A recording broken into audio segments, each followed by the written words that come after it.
welcome back to Up North at 4. I'm here with TV Bill, as people know him in the streets, Bill Venkus.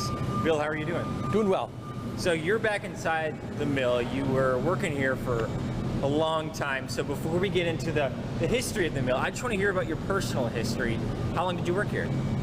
I worked here for 2 summers when I was going to college, and then after I graduated, I worked for 2.5 years in cost accounting. Then I left for 17 and came back for 20 in HR. So Very Three nice. tours of duty.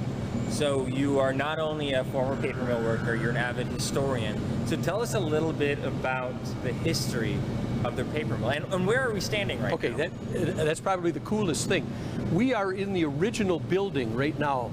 So started building this in 1903, made the first sheet of paper in 1904. So this is where paper machines 1 and 2 were. And then later, if you can pan over onto the walls, you'll see where the windows were, and they just bricked them up. They built another building alongside it. That's where 3 and 4 were. And then they built another building on side of that, and that's where number 5 and right now 8 is. So this is where it all started, right here. So 1903, this was it. The brick on this side of the wall, that's the 1903 brick. Yeah, before May of 1903, there wasn't anything here. Wow. They started construction then, yeah. So Rhinelander Paper Mill has had a couple owners throughout the years. Tell me about those transitions. Okay, it was a privately held company started by the Brown family and a number of other investors here in town. They held on to it until about 1956.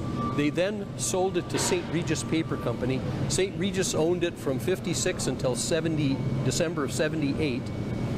And then they sold it to a company called Monarch Paper Company, which had it for 13 months, and then they sold it to Wausau Papers. And Wausau Papers had it. Now we're getting away from my expertise on history because that's more current events. But Wausau Papers then sold it, and a new company was formed, Experis Specialty Solutions, and they had it, and then now Ahlstrom Munchko owns it now. So talking about how important this mill is, I mean, what was it like working for the mill, being in the mill town of Rhinelander, you know, decades ago? Oh, this was it, and the old joke used to be if the mill coughs, the town catches a cold. I mean, this was the town. And at one time they had over 1,400 employees. Back then it was a lot of labor intensive. Before Saran wrap, they were making wax paper and they were interleaving it and putting it into packages, kind of like Kleenex would be today. So it was very labor intensive, but they had over 1,400 employees. So, and there was no better place to come without going on and furthering your education after high school than to come here. I mean, the wages were just unbelievable.